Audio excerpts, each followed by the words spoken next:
నమో బుద్ధాయ. జై భీమ్, జై భారత్, జై సంవిధాన్. తథాగత భగవాన్ బుద్ధునికి, సామ్రాట్ అశోక్ చక్రవర్తికి, బోధిసత్వ డాక్టర్ బాబాసాహెబ్ అంబేద్కర్కు ప్రణామాలు తెలియజేస్తున్నాను. బహుజన యుద్ధవేరు యూట్యూబ్ ఛానల్కు స్వాగతం పలుకుతున్నాను. పార్లమెంటు చర్చల్లో ప్రతిపక్ష నాయకుడు గౌరవనీయులు రాహుల్ గాంధీని మాట్లాడనివ్వకపోవడంతో ఆయన ప్రతిసారి తను మాట్లాడలేని అంశాలన్నింటినీ కూడా ఇందిరాభవన్లో ప్రెస్ కాన్ఫరెన్స్ నిర్వహించి హిందీలో ఇంగ్లీష్లో తెలియజేస్తున్నారు.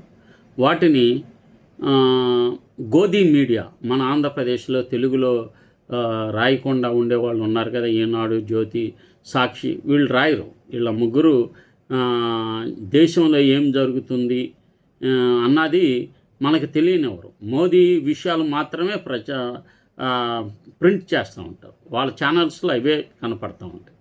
కనుక ఆ అంశాలు మీకు తెలియచేయాలని భావిస్తున్నాను. ఆయన నిన్న జరిపిన ప్రెస్ మీట్లో అమిత్ షా రాజీనామా చేయాలి, విద్యార్థులపై దాడికి బాధ్యత ఎవరిది అని ప్రశ్నించాడు. రాహుల్ గాంధీ లోక్సభలో మాట్లాడనివ్వకపోవడంతో ఢిల్లీలో రాహుల్ గాంధీ తీవ్ర ఆరోపణలు చేశాడు. సుప్రీంకోర్టు పర్యవేక్షణలో స్వతంత్ర దర్యాప్తు కమిటీ ఏర్పాటు చేయాలని డిమాండ్ చేశారు.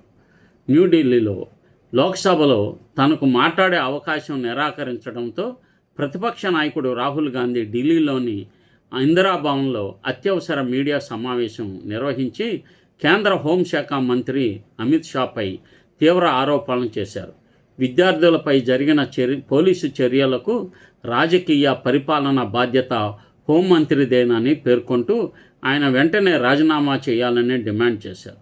రాహుల్ గాంధీ మాట్లాడుతూ శాంతియుతంగా నిరసన వ్యక్తం చేస్తున్న విద్యార్థులపై పోలీసులు అత్యంత క్రూరంగా వ్యవహరించారని ఆరోపించారు. లాఠీచార్జ్ మాత్రమే కాకుండా పెల్లెట్ గన్స్, షాక్ బాటన్స్, గుచ్చిన మేకులతో ఉన్న లాఠీలను కూడా ఉపయోగించారని అన్నారు. మహిళలు, మైనర్లపై కూడా దాడులు జరిగాయని, సాధారణ దుస్తుల్లో ఉన్న కొందరు వ్యక్తులు కూడా విద్యార్థులను కొట్టిన దృశ్యాలు బయటకు వచ్చాయని ఆయన పేర్కొన్నారు. ఒక విద్యార్థి కంటిలో పెల్లెట్ తగిలి శాశ్వతంగా చూపు కోల్పోయే పరిస్థితి ఏర్పడిందని, ఇందుకు సంబంధించిన వైద్య నివేదికలను తాను స్వయంగా పరిశీలించానని చెప్పారు. ఇది కేవలం లాఠీ చార్జీ కాదు, పౌరులపై, ముఖ్యంగా యువతపై అధికార యంత్రాంగం అత్యధిక బలప్రయోగం చేసిందని రాహుల్ గారు వ్యాఖ్యానించారు. అమిత్ షాకు 2 అవకాశాలు ఉన్నాయి.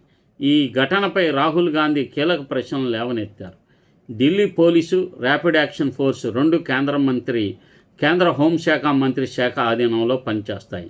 ఇలాంటి చర్యలు హోంమంత్రి అనుమతి లేకుండా జరగవు. కాబట్టి 2 అవకాశాలే ఉన్నాయి. ఒకటి, ఈ దాడులకు అమిత్ షానే ఆదేశాలు ఇచ్చారనేది.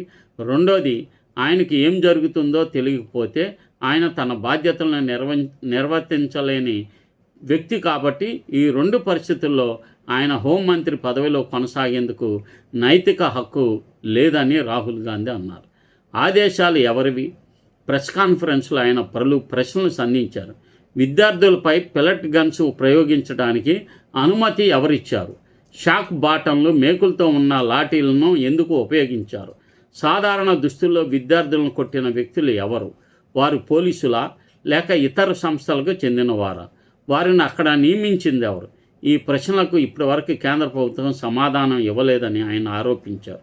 లోక్సభలో మాట్లాడనివ్వలేదని ఆరోపణ. ఈ అంశాన్ని లోక్సభలో లేవనెత్తేందుకు ప్రయత్నించినప్పటికీ తనకు అవకాశం ఇవ్వలేదని రాహుల్ గాంధీ చెప్పారు. తాను అమిత్ షాపై చేసిన వ్యాఖ్యలను వెనక్కి తీసుకొని క్షమాపణ చెప్తేనే మాట్లాడనిస్తామని చెప్పారని, నేను బీజేపీకి, ఆర్ఎస్ఎస్కు లేదా వారితో అనుబంధం ఉన్న ఎవరికి క్షమాపణ చెప్పనని స్పష్టం చేశారు. విద్యార్థులను లక్ష్యంగా చేస్తున్నారని, ఆరోపణలో నిరసనలో పాల్గొన్న విద్యార్థులను తర్వాత కూడా వేధిస్తున్నారని రాహుల్ గాంధీ ఆరోపించారు. ఫేషియల్ రికగ్నైజేషన్ సాంకేతికలను ఉపయోగించి వారిని గుర్తిస్తున్నారని, ఎఫ్ఐఆర్లు నమోదు చేస్తున్నారని, భయభ్రాంతులకు గురి చేస్తున్నారని ఆయన పేర్కొన్నారు. ఈ పిల్లలు నేరస్తులు కారు. దేశ భవిష్యత్తు వారిని కొట్టడం, బెదిరించడం ప్రభుత్వానికి తగదు అని ఆయన అన్నారు. జూలై 25న హోంశాఖ మంత్రి లేఖ. ఈ ఘటనపై జూలై 25న హోంశాఖ మంత్రి అమిత్ షాకు తాను లేఖ రాసినట్టు రాహుల్ తెలిపారు. ఇందులో 2 ప్రధాన ప్రశ్నలు అడిగినట్లు చెప్పారు. విద్యార్థులపై పెల్లెట్ గన్స్ ఉపయోగించడానికి మీరు అనుమతి ఇచ్చారా? 2 సాధారణ దుస్తుల్లో కనిపించిన వ్యక్తులు ఎవరు? వారిని ఎవరు నియమించారు? ఈ లేఖకు ఇప్పటి వరకు సమాధానం రాలేదని ఆయన చెప్పారు. సుప్రీంకోర్టు పర్యవేక్షణలో దర్యాప్తు డిమాండ్ చేస్తున్నారు. ఈ ఘటనపై సుప్రీంకోర్టు పర్యవేక్షణలో స్వతంత్ర ఉన్నత న్యాయస్థానం దర్యాప్తు కమిటీ ఏర్పాటు చేయాలని రాహుల్ గాంధీ డిమాండ్ చేశారు. విద్యార్థులపై దాడులకు బాధ్యులైన ప్రతి అధికారిని గుర్తించి చట్టపరమైన చర్యలు తీసుకోవాలని అన్నారు. ఈ రాజు కాకపోయినా రేపైనా న్యాయం జరుగుతుంది. విద్యార్థులపై దాడి చేసిన వారందరూ చట్టం ముందు జవాబుదారులు అవుతారని ఆయన హామీ ఇచ్చారు. పేపర్ లీక్ చట్టం పైన విమర్శలు. పేపర్ లీకులను అరికట్టే చట్టమని ప్రభుత్వం చెబుతున్న బిల్లుకు కూడా రాహుల్ గాంధీని విమర్శించారు.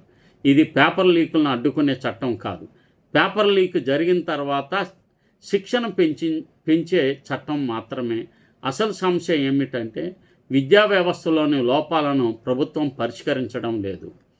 రాహుల్ గాంధీ తన ప్రసంగాన్ని ముగిస్తూ విద్యార్థులపై జరిగిన ప్రతి చర్యకు పూర్తి బాధ్యత వహించాల్సింది కేంద్ర హోంశాఖ మంత్రి అమిత్ షానే అని పునరుద్ఘాటించారు. అమిత్ షా తప్పుకోవాలి. సుప్రీంకోర్టు పర్యవేక్షణలో స్వతంత్ర విచారణ జరగాలి. దేశ యువతకు న్యాయం జరిగే వరకు ఈ పోరాటం కొనసాగుతుందని ప్రకటించారు. నమో బుద్ధాయ. జై భీమ్. ఈ బహుజన యుద్ధ వేరు యూట్యూబ్ ఛానల్ను సబ్స్క్రైబ్ చేయండి, షేర్ చేయండి, లైక్ చేయండి, అందరికీ తెలియచేయండి.